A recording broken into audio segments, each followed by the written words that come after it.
Igubaon pa na itong mga bana, mga adik, mga palangubong, mga di makatag o kwarta. Kanas na kaya mga kaisunan. More than faith in action.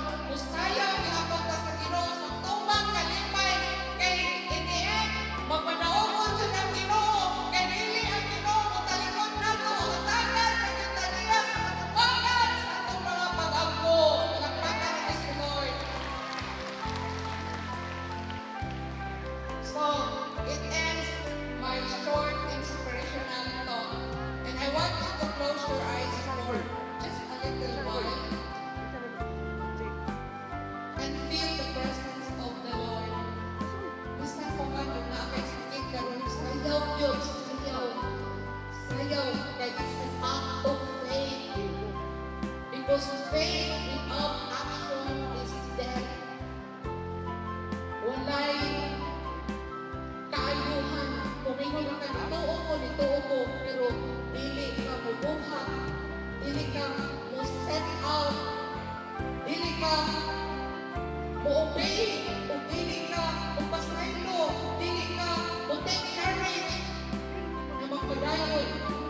Bisan pa man taliwala sa kaisdanan, dili na ito madawa ang kadaugan. Because if you have just a little faith, just like a mustard seed, the Lord said, you can move mountains. Thank you so much, Father God. And we know that your grace is flowing into this place. And we know, Father God, starting today, we will dance because we believe.